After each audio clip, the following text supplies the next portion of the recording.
Hi hello ನಮಸ್ಕಾರ. Welcome back to my channel.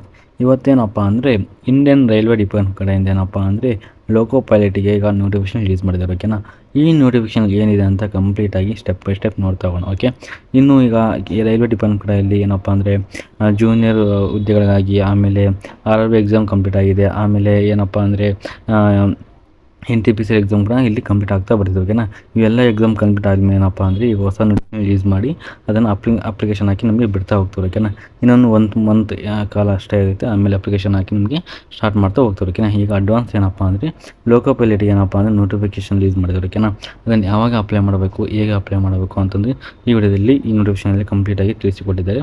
ಅದನ್ನು ಈ ವಿಡಿಯೋದಲ್ಲಿ ನೋಡ್ತಾ ಹೋಗೋಣ. ಓಕೆ, ಈಗ ಬಂದು ಏನಪ್ಪ ಅಂದರೆ ಇದು ಅಫಿಷಿಯಲ್ ಆಗಿ ಏನಪ್ಪ ಅಂದರೆ ಇಂಡಿಯನ್ ರೈಲ್ವೆ ಡಿಪಾರ್ಟ್ಮೆಂಟ್ ಕಡೆಯಿಂದ ಏನಪ್ಪ ಅಂದರೆ government of India minister railway ಕಡೆಯಿಂದ ಏನಪ್ಪ ಇದು ನೋಟಿಫಿಕೇಶನ್ ರಿಲೀಸ್ ಮಾಡಿದ್ದಾರೆ. ಓಕೆನಾ, ಈಗ ಏನಪ್ಪ ಅಂದರೆ ಈಗ ಈಗ centralise employment notification CNE number ಏನಪ್ಪ ಅಂದರೆ ಇದು ಸೆಂಟ್ರಲೈಸ್ ನೋಟಿಫಿಕೇಶನ್ ನಂಬರ್ ಏನಪ್ಪ ಅಂದರೆ ನಂಬರು 01/2026 ಇರುತ್ತೆ. ಓಕೆನಾ, ಈಗ ಏನಪ್ಪ ಅಂದರೆ ಪ್ರತಿ ವರ್ಷ ಈಗ ಲಾಸ್ಟ್ ಇಯರು ಈಗ NTPC ಎಕ್ಸಾಮ್ ಆಯ್ತಲ್ವ, ಅದ್ರದ್ದು ಏನಪ್ಪ ಅಂದರೆ 06/2025 ಅಂತ ಇರುತ್ತೆ. ಓಕೆ, ಆ ಥರ ಇರುತ್ತೆ. ಅಂದರೆ ಇಯರ್ ವೈಸ್ ನಿಮಗೆ ನಂಬರ್ ಚೇಂಜ್ ಆಗ್ತಾ ಹೋಗುತ್ತೆ. ಓಕೆ, ಈಗ ಏನಪ್ಪ ಅಂದರೆ ಈಗ ಯಾವ ಜಾಬಿಗೆ ನಮಗೆ ಕಾಲ್ ಫಾರ್ಮ್ ಮಾಡಿದ್ದಾರೆ, ಯಾವಾಗ ನಾವು ಅಪ್ಲೈ ಮಾಡೋಕ್ಕಪ್ಪ ಅಂದರೆ ಡಾಕ್ಯುಮೆಂಟ್ ಇದ್ರ ಮೇಲೆ ಮಾಡಿದ್ದೇವೆ. ಅಸಿಸ್ಟೆಂಟ್ ಲೋಕೋ ಪೈಲಟ್ ಏನಪ್ಪ ಅಂದರೆ ಅಸಿಸ್ಟೆಂಟ್ ಲೋಕೋ ಪೈಲಟ್ಗೆ ಏನಪ್ಪ ನೋಟಿಫಿಕೇಶನ್ ರಿಲೀಸ್ ಮಾಡಿದ್ದಾರೆ.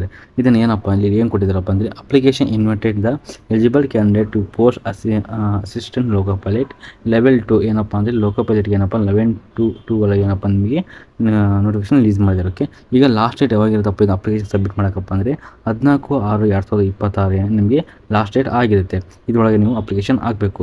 ಈಗ ಅಪ್ಲಿಕೇಶನ್ ಯಾವಾಗ ಸ್ಟಾರ್ಟ್ ಆಗುತ್ತೆ ಕೂಡ ನಿಮಗೆ ತಿಳಿಸುತ್ತೇನೆ. ಅದು ಯಾವಾಗ ಅಪ್ಲಿಕೇಶನ್ ಸ್ಟಾರ್ಟ್ ಆಗುತ್ತೆ ನಿಮಗೆ ನೆಕ್ಸ್ಟ್ ವಿಡಿಯೋ ಮಾಡ್ತಾ ಹೋಗ್ತೀನಿ. ಅದನ್ನು ಯಾವ ಥರ ಅಪ್ಲೈ ಮಾಡೋಕ್ಕೆ ನಿಮಗೆ ತಿಳಿಸ್ತಾ ಹೋಗ್ತೀನಿ. ಓಕೆ, ಈಗೇನಪ್ಪ ಅಂದರೆ ಲಾಸ್ಟ್ ಡೇಟ್ ಬಂದುಬಿಟ್ಟು ಏನಪ್ಪ 14/6/2020 ಅಂದರೆ ಜೂನ್ 14ನೇ ತಾರೀಕಿನ ಕೊನೆಯ ದಿನಕ್ಕೆ ಆಗಿರುತ್ತೆ.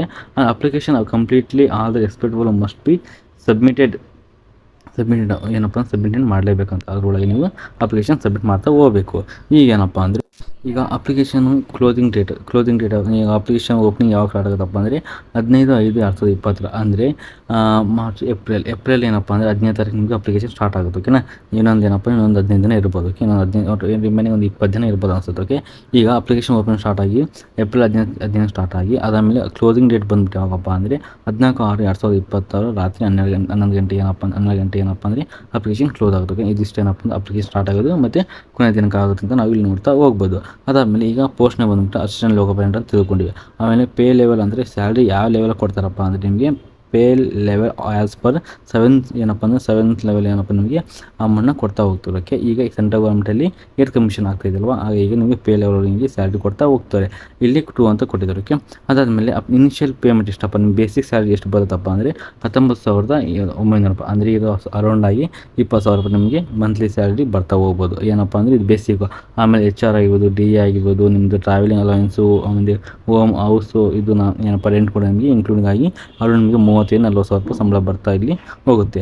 ನೆಕ್ಸ್ಟ್ ಬಂದುಬಿಟ್ಟು ಏನಪ್ಪ ಅಂದರೆ post wise education qualification medical standard ಏನಿರಬೇಕಪ್ಪ ಅಂದರೆ as per the detail of the ಈ ಜಾಬ್ ಏನಪ್ಪ ಅಂದರೆ ಇನ್ನೊಂದ್ಸಲ ನೋಟಿಫಿಕೇಶನ್ ಬಿಡ್ತಾರೆ. ಓಕೆನಾ, ಆ ನೋಟಿಫಿಕೇಶನ್ ಬಿಟ್ಟಾಗ ಏನಪ್ಪ ಅಂದರೆ ನಿಮಗೆ ನಿಮ್ಮ ಕ್ವಾಲಿಫಿಕೇಷನ್ ಏನಾಗಿರಬೇಕು ಅಂತ ಕೂಡ ಅಲ್ಲಿ ತಿಳಿಸಿ ಕೊಟ್ಟಿದ್ದಾರೆ.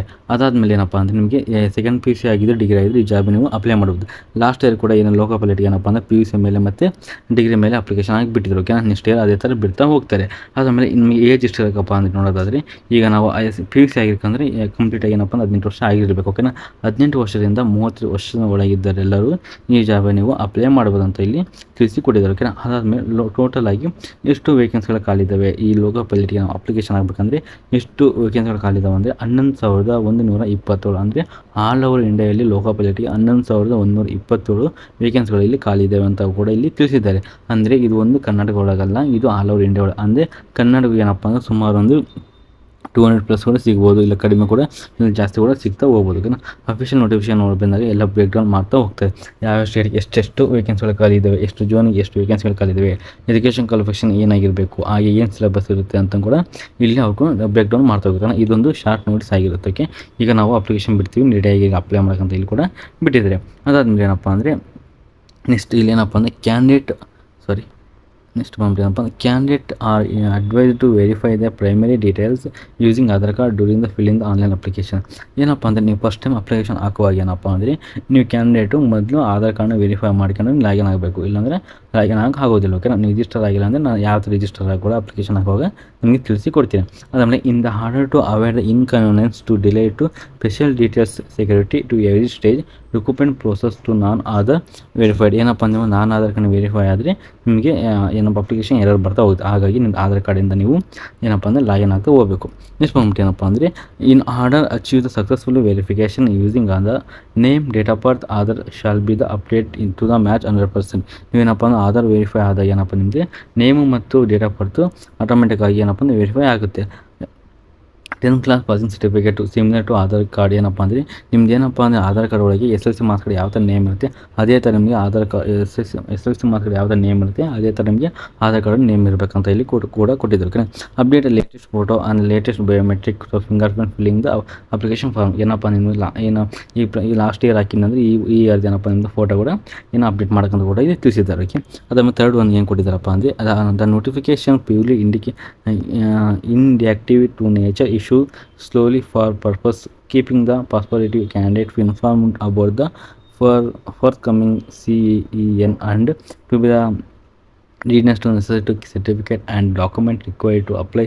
It is also clarified to all terms, condition, eligibility criteria, procedure to other requirement governing the requirement shall be strictly as per details.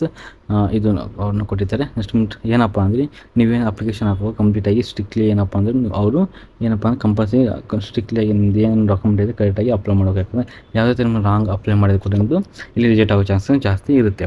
Next ಬಂದ್ಬಿಟ್ಟು ಏನಪ್ಪ ಅಂದರೆ ಈಗ ನೀವು ಯಾವ ಜೋನ್ ಹಾಕ್ತೀರಾ ಆ ಜೋನ್ದು ಏನಪ್ಪ ಅಂದರೆ ಇಲ್ಲಿ ವೆಬ್ಸೈಟ್ ಕೂಡ ಕೊಟ್ಟಿದ್ದಾರೆ. ಓಕೆನಾ, ನೀವೇನಾದರೂ ಅಹಮದಾಬಾದ್ ಹಾಕಿದರೆ ಇದು ಈ ವೆಬ್ಸೈಟು, ಆಮೇಲೆ ಬೆಂಗಳೂರು, ಭೋಪಾಲ್, ಭುವನೇಶ್ವರ, ಆಮೇಲೆ ಛತ್ತೀಸ್ಗಢ, ಮುಂಬೈ, ಕೋಲ್ಕತ್ತಾ, ಚೆನ್ನೈ, ಏನಪ್ಪ ನೀವು ಯಾವ ಜೋನ್ ಹಾಕ್ತೀರಾ ಆ ಜೋನಿಗೆ ಏನಪ್ಪ ಅಂದರೆ ನೀವು ಒಂದೇ ಜೋನ್ ಹಾಕಿ ಬರೋದಾಯ್ತಾ. ನೀವು ಇಲ್ಲಿ ಕರ್ನಾಟಕ ಹಾಕಿ ಆಮೇಲೆ ಬೇರೆ ಸ್ಟೇಟ್ಗೆ ಹಾಕಿ ಬರೋಲ್ಲ. ನೀವು ಯಾವ ಸ್ಟೇಟ್ಗೆ ಹಾಕಿದ್ರೆ ಅದೇ ಸ್ಟೇಟ್ಗೆ ಒನ್ ಟೈಮ್ ಅಷ್ಟೇ ಬರುತ್ತೆ. ಓಕೆನಾ, ಇದಿಷ್ಟು ಏನಪ್ಪ ಅಂದರೆ ಎವ್ರಿ ಒಂದು ಸ್ಟೇಟ್ ಕೂಡ ಅದೊಂದು ಏನಪ್ಪ ಅಂದರೆ ಒಂದು ವೆಬ್ಸೈಟ್ ಇರುತ್ತೆ. ಆ ವೆಬ್ಸೈಟ್ ಒಳಗೆ ನೀವು ಅಪ್ಲಿಕೇಶನ್ ಆಗ್ಬೋದು.